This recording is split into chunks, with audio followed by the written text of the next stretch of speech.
Pace bene, masih demi culpa. Pernahkah para culprit mengalami krisis iman? Ada yang bertanya, Frater, sudah benarkah imanmu? Sudah kuatkah kamu dalam beriman? Saya katakan tidak. Apakah baik-baik saja? Apakah baik-baik saja hubunganmu dengan Tuhan? Saya katakan tidak. Saya juga mengalami krisis iman. Dan mengapa dengan berani saya katakan ini? Para rasul pun mengalami hal yang sama. Thomas sulit memutuskan apakah benar Tuhan ini bangkit atau tidak. Saya tidak akan percaya sebelum saya menyentuh lukanya. Petrus, saya tidak kenal dia. Sampai 3 kali dia menolak Yesus sebelum ayam berkokok. Ada krisis iman yang kita miliki. Krisis, apa artinya itu? Dari bahasa Yunani, krinein, sulit mengambil to clarify, keputusan untuk menjelaskan iman yang saya miliki. Ada banyak alasan orang mengalami krisis iman. Karena masalah keluarga. Banyak orang menjadi ateis karena ingin lepas dari kontrol agama yang terlalu ketat. Krisis iman karena ekonomi yang buruk. Sulit mendapatkan rezeki, katakanlah begitu. Lalu ada orang yang beriman lain yang menawarkan, "Hey, saya bisa bantu kamu, tetapi ikuti imanku." Kita mengalami krisis, sulit memutuskan. Saya ingin bertahan dalam iman ini, tetapi saya tidak bisa makan. Saya ingin makan, tetapi saya harus pindah. Akhirnya pindah. Krisis. Sulit memutuskan sebenarnya. Mungkin karena bencana alam. Benarkah Tuhan ada? Coronavirus, jika benar Tuhan ada, mengapa dia membiarkan kami menderita dalam ketakutan, dalam paranoia semacam ini? Benarkah coronavirus, wabah ini adalah keinginan Allah? Di mana Allah? Tidakkah dia gelisah melihat ciptaannya yang terbaik ini? Gelisah juga, khawatir, takut, merasa seram karena serangan wabah. Kadang orang mengalami krisis iman seperti itu juga karena relasi yang buruk. Seorang anak yang membenci orang tuanya karena hubungan personal, akhirnya, "Tuhan, di manakah Engkau ada?" Paus Fransiskus dalam satu cerita saya temukan juga mengalami krisis iman, tetapi tidak dalam situasi pandemi ini, dalam situasi lain. Dengan alasan yang lain mungkin sangat personal juga. Nah, para culprit, apakah kalian mengalami krisis iman? Krinein, sulit memutuskan untuk tetap beriman atau dengan konsep iman yang lain di agama ini atau agama itu.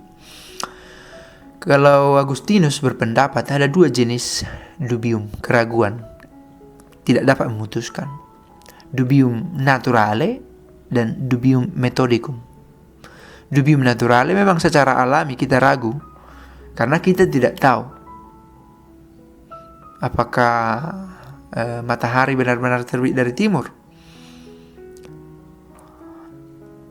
Apakah saya dalam keadaan sehat sekarang atau sakit? Karena saya tidak tahu persis, misalnya begitu. Apakah Tuhan ada? Itu dubium naturale juga. Meskipun juga bisa jadi serentak dubium metodicum. Sengaja diragukan untuk memperdalam. Benarkah bumi bulat? Nah, pertanyaan ini menuntun orang pada pengetahuan yang lebih baru. Benarkah Tuhan ada? Sehingga pertanyaan inilah yang mendorong Thomas Aquinas untuk menemukan Quinque Vie, 5 jalan untuk mengenal Allah. Motor immotus causa prima, mobil immobile, yang bergerak yang tidak digerakkan, penyebab pertama, actus purus, dan lain-lain. Itu istilah-istilah yang tidak begitu penting sebenarnya. Tetapi keraguan akan eksistensi Allah justru mendorong manusia untuk ingin tahu lebih lagi tentang Allah. Maka ketika ada agama sudah mengklaim berhasil mengetahui siapa Allah, dia terlalu naif. Karena untuk mengenal Allah bahkan ketika dia sudah menjadi manusia butuh proses berkelanjutan. dan pertemuan abadi dan konsep surga menjawab ini semua. Ketidaktahuan. Ketika orang membahas coronavirus, orang berbicara, agama tidak memiliki tempat lagi karena akhirnya orang mengadu kepada sains. Tidak juga.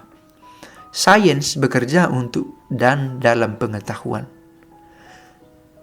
Agama bekerja dalam ketidaktahuan kita akan apa yang di seberang, akan apa yang indah di seberang itu, akan apa makna dari hidup kita ini, akan kemana kita setelah mati, di mana kita sebelum lahir, hal-hal semacam ini. Pertanyaan, saya sudah pernah katakan itu dalam salah satu video. Saya coba search di salah satu video ini tentang pertanyaan-pertanyaan, the ultimate questions, yang agama selalu berusaha mencari tahu tetapi tidak juga finitum est, tidak selesai. Dan kalau ada sekali lagi salah satu agama mengklaim this is the true God, tetapi kami sudah clear tentang ini, itu agama yang gagal, karena ketika dia menyebut diri berhasil menggambarkan Allah sudah menjadi terbatas. Itu logika berpikirnya. Logika berpikir. Dan sekali lagi, kalau kita kembali dalam krisis iman, crisis of faith, we are on the right path. Tetapi dalam krisis jangan mengambil keputusan. Selalu dianjurkan kepada kami, kalau kamu ingin keluarlah dari ordo, tetapi dalam keadaan senang dan mantap. Jangan ambil keputusan ketika sedang krisis. Jangan memutuskan pisah ketika sedang krisis dari pasanganmu. Wait the right time for cooling down, untuk lebih tenang, and make a good decision. Karena ketika kamu krisis, kamu tidak bisa memutuskan. Namanya juga krinein, gagal untuk memutuskan dalam konteks krisis. So, krisis iman bisa jadi naturale, juga metodikum. Bisa secara natural, bisa secara metodik. Sengaja diragukan. Dan akhirnya kalau ternyata agama-agama masih berjuang untuk mencari tahu apa itu kebenaran tentang Allah, maka ada hal lain yang bisa kita buat dalam agama itu untuk mencari tahu tentang Allah dalam hidup ini.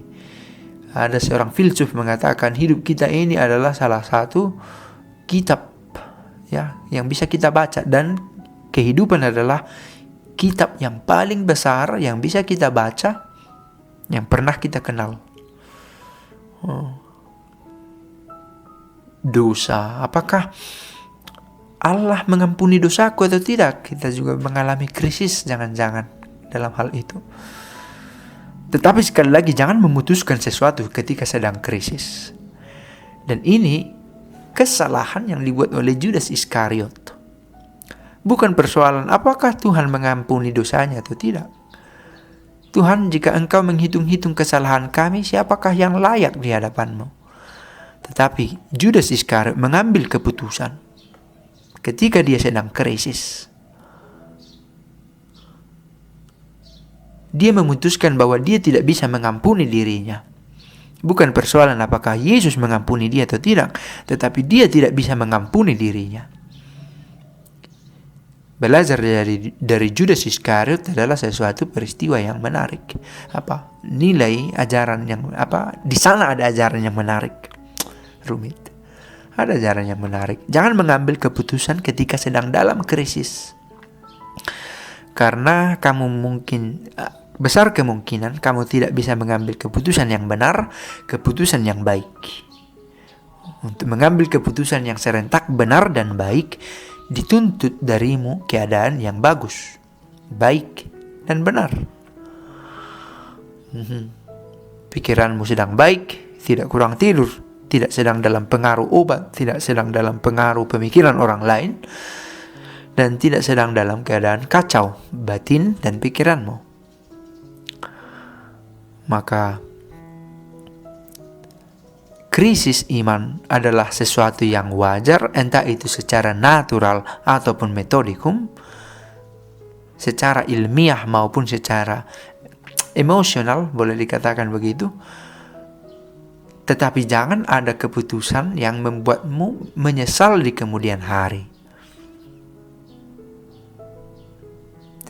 Berbicara tentang krisis ini, ada banyak hal menarik yang bisa kita bahas.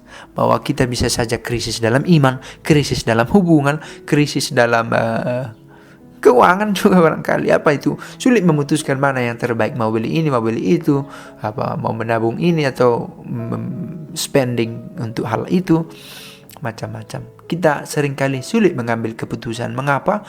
Karena situasi batin kita yang tidak baik. Karena saya ada satu materi khusus sebenarnya tentang ini. Mengapa kita sulit mengambil keputusan. Dan seperti saya katakan di awal, saya pun mengalaminya dalam hal iman, dalam hal hidup, dan hal-hal lainnya. Culprit juga dengan alasan tertentu. Paus sendiri juga. Dan ini yang diajarkan kepada kita. Selesailah sudah, katanya dari salib. Kita pun selesailah sudah dengan tetap kuat meskipun ada krisis. Harapan kita begitu. Pace bene.